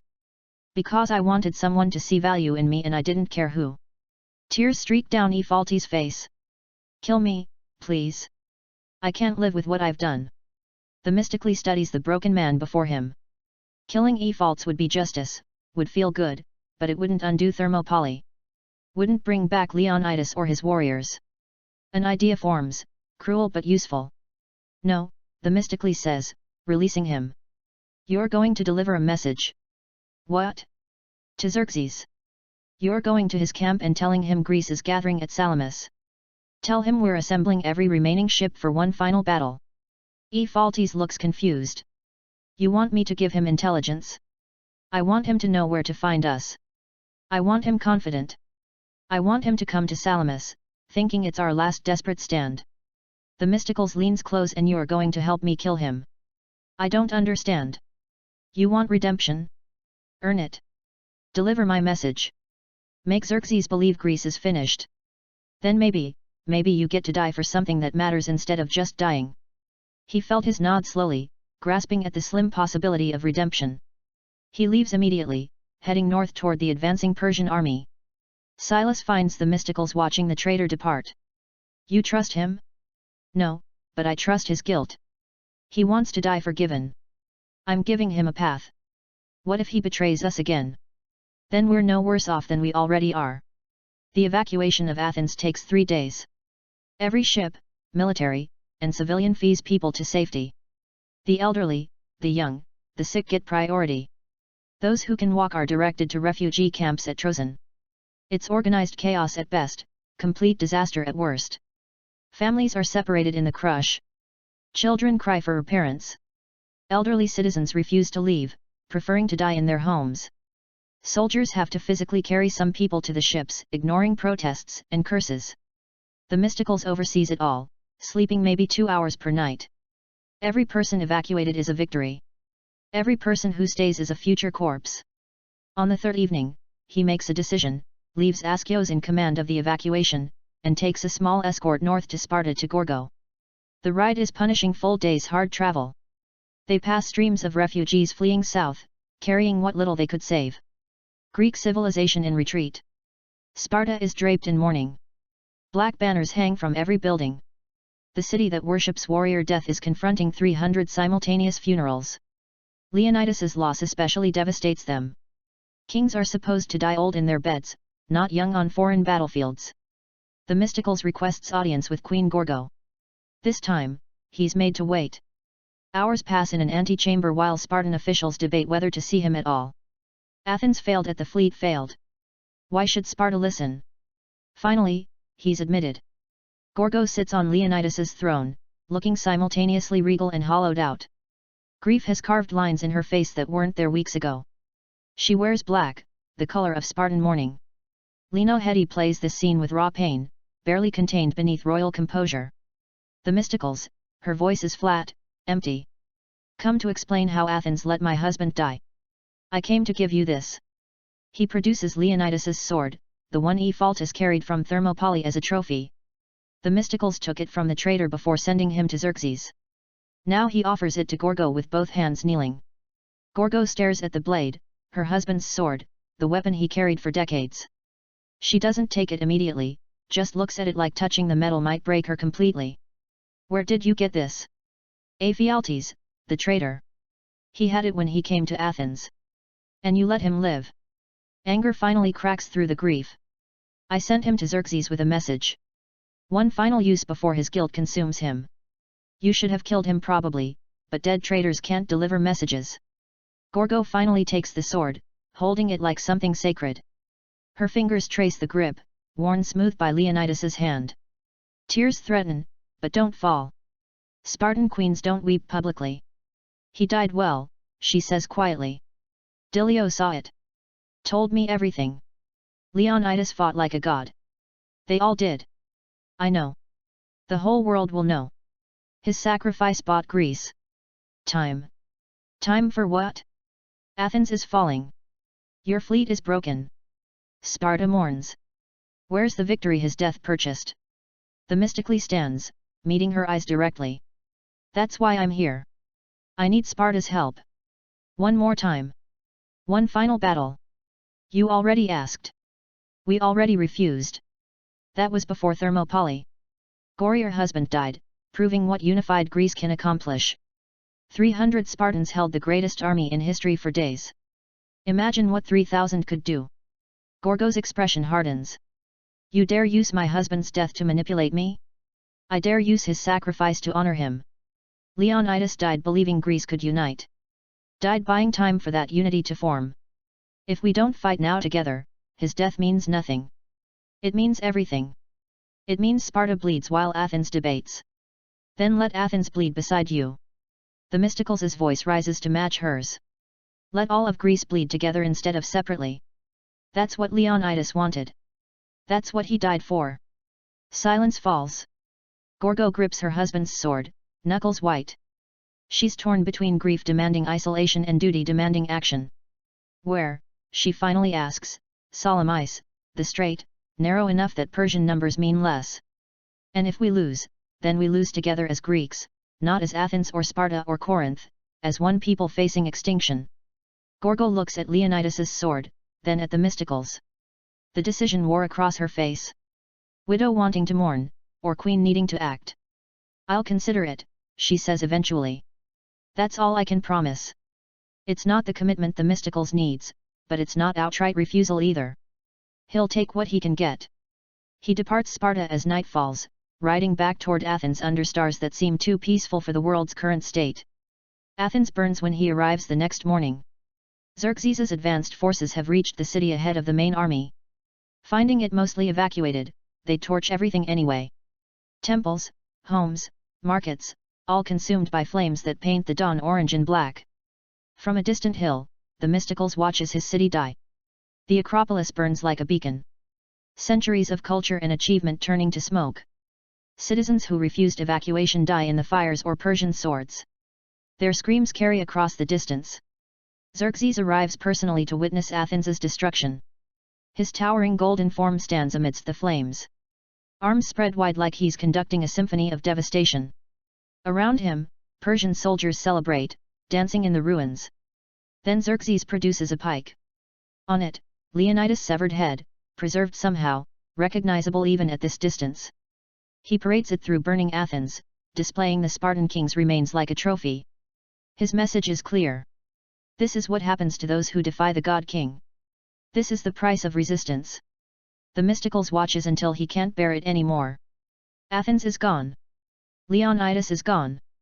Half his fleet is gone. Everything he fought to preserve is ash or corpses. But the people survived. Tens of thousands evacuated safely. That has to count for something. Has to be enough to keep fighting. The Greek fleet gathers at Salamis, waiting for Persia to arrive. Waiting for Gorgo to decide. Waiting for one final chance to prove Greece deserves to survive. Part 9. Salamis. The storm of war. Ephialtes reaches Xerxes' camp looking like death warmed over. Guards drag him before the god king who lounges on a portable throne surrounded by luxuries even in a military encampment. The contrast is absurd. A hunchbacked Greek traitor kneeling before an 8-foot golden demigod. Themistocles sent me, Ephialtes says, voice barely above a whisper with a message. Xerxes leans forward, interested. That name still carries weight. The man who killed his father. The man who's frustrated Armisia's fleet. The final obstacle before total Greek annihilation. Speak. Greece is gathering its alumsays. Every remaining ship. They're making their final stand in the strait. Xerxes processes this, then laughs. That strange echoing sound that seems to come from multiple throats simultaneously. They trap themselves for us. How convenient. My lord, it might be a trap. Of course, it's a trap. The Mysticals is clever, but cleverness has limits. Xerxes stands, towering over everyone present. Summon Artemisia. Tell her Greece has chosen the location of its death. Ephaltes is dismissed.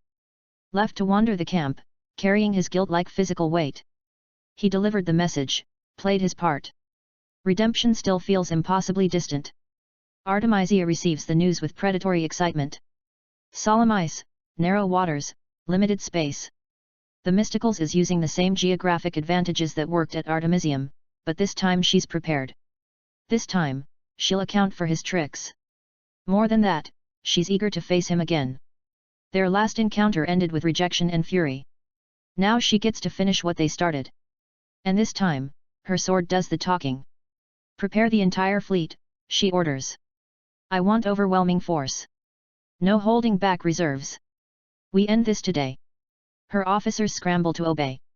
Within hours, the massive Persian armada is moving south towards Salamis. The Greek position at Salamis is everything. Desperation looks like battered ships cluster in the strait between the island and mainland. Crews patch damage with whatever materials they can scrge. Men too wounded to fight properly are given oars anyway. They can row if nothing else. The fleet is larger than what limped from Artemisium.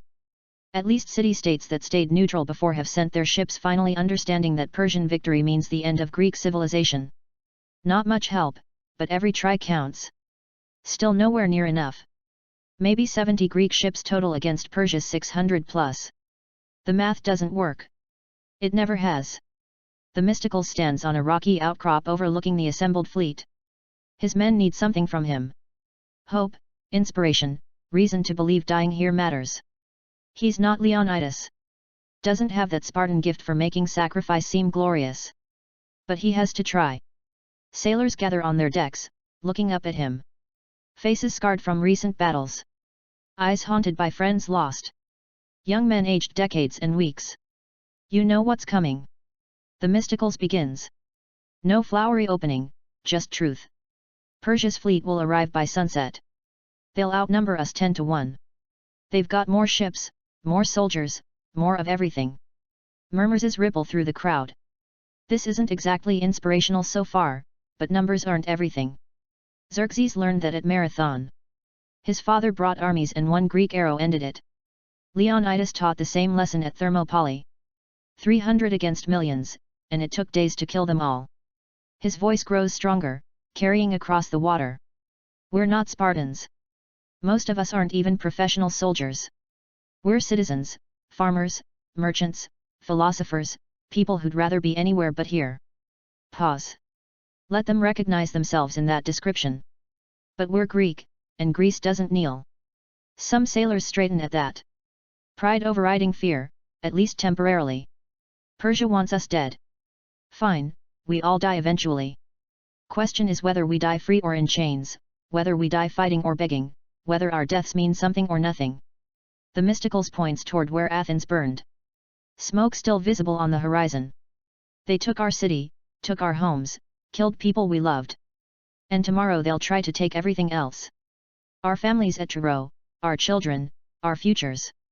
The only thing standing between Persia and total victory is us. Right here, right now.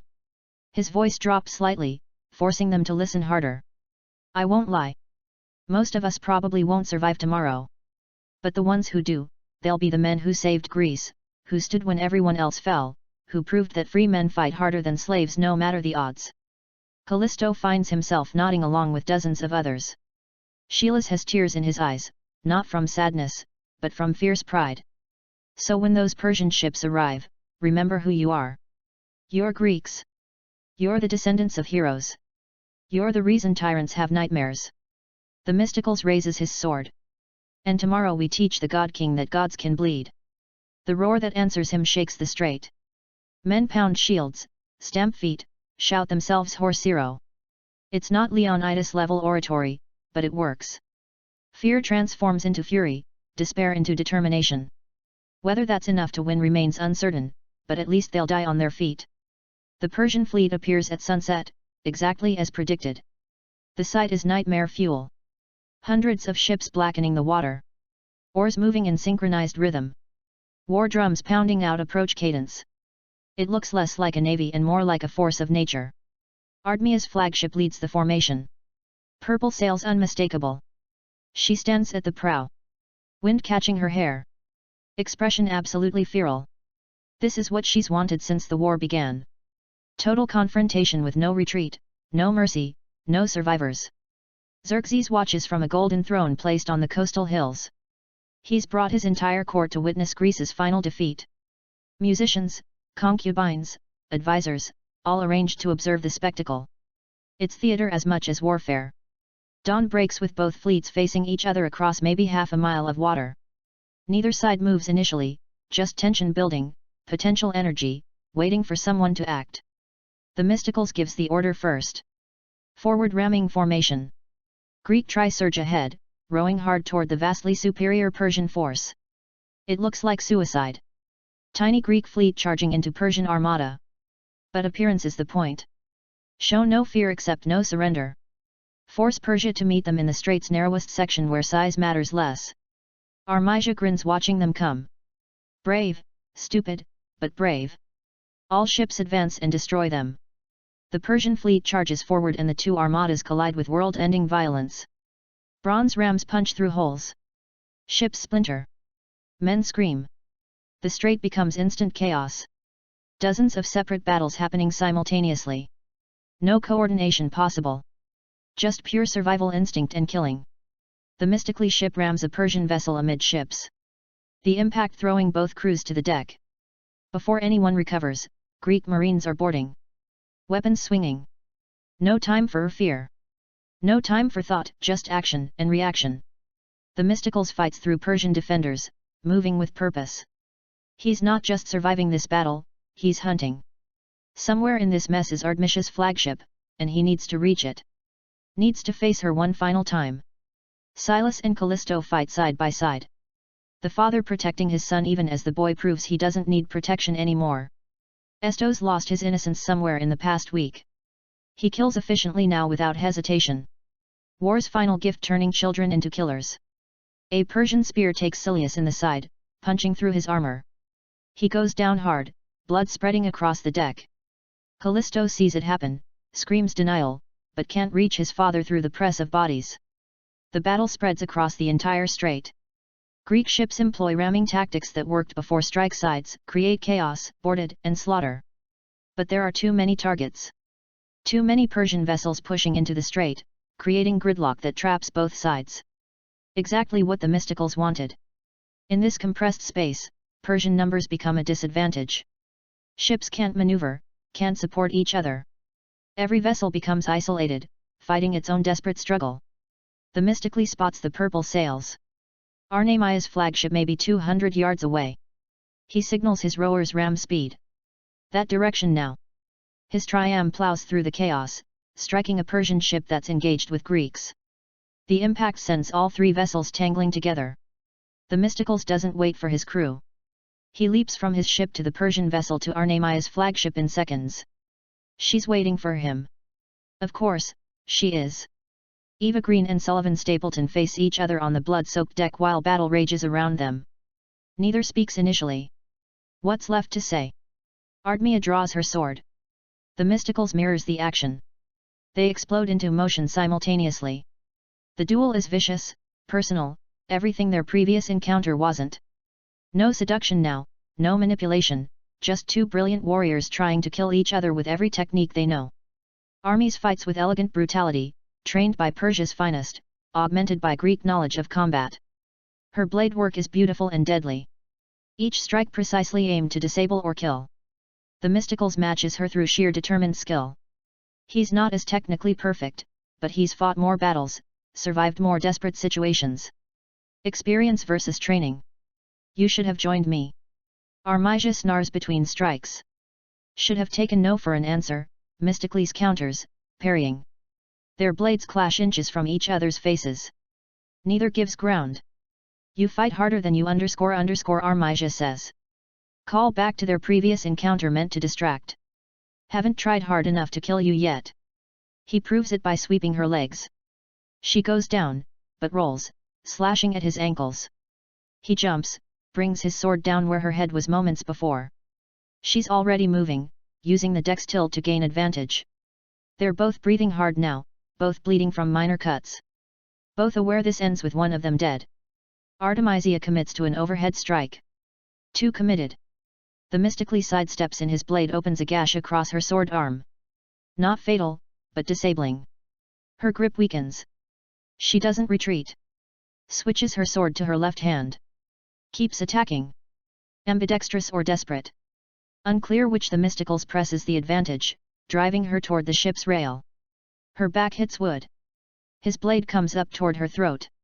She twists and her sword finds his thigh, not deep enough to underscore but painful. His leg buckles slightly. They end locked together. His sword at her throat, hers at his. Stalemate, both wounded, both exhausted. Neither able to finish the kill without dying themselves. Surrender, the mystically says through gritted teeth. Never. It's over. You've lost. Have I? And that's when they both notice the horizon. Ships approaching from the south. Dozens of them. Hundreds of red capes visible on every vessel. Sparta has arrived. Part 10. Victory and Vengeance. Gorgo stands at the prow of the lead Spartan vessel. Leonidas's sword raised high. Behind her, the entire Spartan navy, plus reinforcements from every Greek city-state that finally understood what was at stake. Hundreds of fresh ships, thousands of warriors wearing red capes in honor of the fallen 300. Dilios stands beside her, throat raw from shouting Leonidas's war cry across the water. The Persian fleet notices the reinforcements simultaneously. Panic ripples through their ranks. They were winning, had the Greeks surrounded and dying, and now suddenly the equations changed drastically. Xerxes sees it from his hillside throne. For the first time since his transformation, genuine fear crosses his face. Not the tactical concern of a general reassessing battle conditions. Actual primal fear, the kind mortals feel when they realize they're not invincible after all. He stands abruptly, throne forgotten. His advisors read his body language instantly. "My lord," one asks tentatively. "We're leaving." Xerxes's voice lacks its usual reverb. Sounds almost human. "Signal the retreat now." "But Commander Armija, I said now." Persian war horns blast the retreat signal. Ships at the edges of the battle disengage immediately, desperate to escape before Sparta arrives. But the vessels in the strait center are trapped, unable to extract themselves from the chaos. Aboard Artemisia's flagship. She hears the horns, understands what they mean. Her head whips toward the hillside where Xerxes stood moments ago. He's already gone, abandoning the battle, abandoning her. The betrayal hits harder than any blade could. This god-king she created, who she molded from grieving prince into divine warrior. He's fleeing, leaving her to face united Greece alone. The mystically sees the recognition in her eyes the moment she understands she's been left to die. "It's over," he says quietly. "Surrender live." Armija looks at him. Really? Looks at him. Not as enemy or potential conquest. Just as the one person who understood her completely. "I don't surrender," she says almost apologetic. "You know that." She attacks with renewed fury, not trying to win anymore, just refusing to go quietly. Her wounded arm hampers every strike, but she doesn't slow. Won't allow herself that weakness. The Spartan fleet crashes into the Persian rearguard. Gorgo's warriors board enemy vessels with the same brutal efficiency their king demonstrated at Thermopylae. These aren't citizen soldiers playing at war. These are Spartans. And Spartans excel at exactly one thing, killing. Persian morale shatters completely. Ships surrender or flee. Those trapped in the strait fight desperately, knowing death is coming, but hoping for miracle survival. The Mysticals and Artemia's duel continues. Both exhausted beyond measure. She lunges. He parries. He counters. She blocks. It's muscle memory now. Body's too tired for strategy. Just repeating patterns drilled through years of training. "Why?" Armia asks between gasps for air. "Why keep fighting for them?" "Because they're mine, my people, my home. They don't deserve you." Probably not. But that's not the point. She understands. Finally, truly understands. The Mysticals isn't fighting for gratitude or recognition or any reward. He's fighting because someone has to and he's capable. So, he does. It's the opposite of everything that drives her. She fights for revenge, for validation, for filling the void her destroyed childhood left. The Mysticals fights because fighting needs doing. The fundamental difference between them. Artemisia commits to one final attack. All her remaining strength behind a thrust aimed at his heart. It's reckless, leaves her completely open, sacrifices defense for one perfect strike. The Mysticals doesn't dodge, doesn't parry, just shifts slightly and lets her momentum carry her past him. His sword sweeps across in the same motion. The blade opens her stomach. Not a clean kill, the slow kind. Artemisia drops her weapon, hands going to the wound. Blood spills through her fingers, warm and red and undeniable. She stumbles backward, hitting the ship's rail, legs no longer supporting her weight properly. The Mysticals catches her before she falls, lowers her gently to the deck. Enemy or not, she deserves that much. You would have been magnificent, she whispers. Together, we could have. I know. Her eyes drift toward the hillside. Xerxes is long gone. The god she created abandoned her the moment things turned difficult. All those years of manipulation of shaping him into a weapon pointed at Greece and he fled at the first real threat. He left me, she says almost surprised, like part of her didn't believe he'd actually do it. Gods are terrible at loyalty. Artemisia laughs, wet, pained, but genuine. You're wrong. There are no gods, just men too weak to accept their mortality. She dies watching the horizon where Xerxes disappeared. Whatever expression crosses her face in that final moment, the Mysticals will never quite be able to describe it. Rage and relief mixed equally. Hate and love inseparable. A woman destroyed by her need for revenge, finding peace only in death. Eva Green's performance in these final moments is stunning. She makes Artemisia simultaneously sympathetic and monstrous. You understand why she became what she was, even while recognizing that understanding doesn't excuse the atrocities. The Mysticals closes her eyes gently. Enemy, opponent, the woman who nearly destroyed Greece, but also someone who saw him clearly when no one else did. The battle is effectively over. Surviving Persian ships flee north, harassed by Greek vessels, but mostly allowed to escape. There's no strategic value in chasing them. Let them go home and tell Persia what happens when you invade Greece. The strait is carnage. Hundreds of wrecked ships. Thousands of bodies floating in red-stained water. Victory smells like blood and sea otter and burning wood. Celia survives his wound barely. Callisto finds his father unconscious but breathing. Gets him to medics who seal the spear puncture enough to stop the bleeding. Father and son reunite with tears and crushing hugs, both understanding how close they came to permanent loss. Gorgo's ship pulls alongside Artemisia's flagship. The Spartan queen boards, finding them majestically sitting beside the body of Greece's greatest enemy. They regard each other silently. Athens and Sparta, the alliance that shouldn't have worked but did. The unity Leonidas died believing in, finally achieved. Gorgo sees Leonidas's sword still strapped to the Mysticals' belt. He carried it through the entire battle. She nods approval. Her husband's blade was wielded well. We won, she says simply. He won. Your husband. His sacrifice inspired this. The Mysticals gestures at the assembled Greek fleet. Spartans, Athenians, Corinthians, dozens of other city-states finally united. You both did different battles, same war. Dilios climbs aboard, already composing the story in his head. This is what he does. Turns battle into legend. Truth into mythology. The tale of how Greece stood against impossible odds and survived through unity and sacrifice. The remaining Greek forces assemble in the strait, battered but victorious. The Mysticals doesn't give another speech, doesn't need to. The victory speaks for itself. As the sun sets on Salamis, Greeks begin the grim work of aftermath. Recovering bodies, repairing ships, counting losses that are severe but sustainable. They paid in blood, but they paid for survival. Gorgo's narration returns, bringing the story full circle. She explains how this battle didn't end the Persian threat completely. Xerxes returned home diminished, but alive, eventually mounting smaller invasions that Greece repelled more easily. But Salamis broke Persian invincibility proved that unity could overcome any tyranny. This is where our story begins, she says, her voice carrying over images of Greeks rebuilding. Not at Thermopylae, though that's where legends were born. Not at Marathon, though that's where empires learned to fear us. Here at Salamis, where fractured city-states became one people, where Greece discovered itself.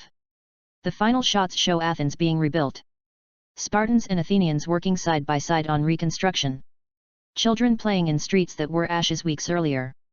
Life continuing despite everything. Themistocles stands overlooking the new Athens. Gorgo beside him. Neither speaks, but there's understanding between them. They've earned peace, at least temporarily. Whether it lasts depends on future generations. The screen fades to black on Greece. United, not permanently, not perfectly, but enough. Enough to survive. Enough to build the civilization that would influence human history for millennia. So, where does 300, Rise of an Empire actually land as a film? It's complicated. The movie succeeds most when embracing what made the first film work: stylized violence, operatic emotion, mythology made flesh. Eva Green's Artemisia is genuinely compelling, a villain with depth and motivation that makes her terrifying and tragic simultaneously. The action sequences are spectacular, particularly that fire battle, which remains visually stunning even on rewatch. But it struggles with identity. Is this a prequel, a sequel, a sidequel? The timeline jumps around enough that casual viewers might get lost. Sullivan Stapleton does solid work as the Mysticals, but he's not Gerard Butler. Doesn't have that same magnetic presence. The Mysticals is brilliant, where Leonidas was inspirational, and the film never quite figures out how to make brilliance as cinematically compelling as raw charisma. The seduction scene between the Mysticals and Artemisia is bold, legitimately adult content in a blockbuster action film. It works because both actors commit fully, making it feel like genuine character exploration rather than gratuitous titillation, but it also might alienate audiences expecting straightforward sword and sandal action. Thematically, the movie grapples with interesting ideas. Unity versus division, the cost of revenge, whether great civilizations are built by individuals or collective effort. Artemisia and the Mysticals represent opposing philosophies, personal vendetta versus civic duty, and their conflict resonates beyond just physical combat. Where it falters is pacing. The first film was lean, focused, propulsive. This one meanders, trying to cover too much history while also diving deep into character psychology. Some scenes needed trimming. Some plot threads could have been cut entirely. Still, there's ambition here that deserves respect. Making a sequel to 300 that isn't just 300 again, but on boats took courage. Centering the story on Athens instead of Sparta. On intelligence instead of pure warrior prowess, on a female villain who's genuinely threatening. These are interesting choices that don't always land, but at least attempt something new. The naval battles look incredible. That's worth emphasizing. Most ancient warfare films default to land combat because it's easier to film. Rise of an Empire commits to showing triam warfare in all its brutal chaotic glory. The ramming sequences, the boarding actions, the sheer scale of hundreds of ships colliding. It's filmmaking that swings for the fences. If you enjoyed the first 300, this is worth watching for Eva Green alone. Her performance elevates every scene she's in. If you're looking for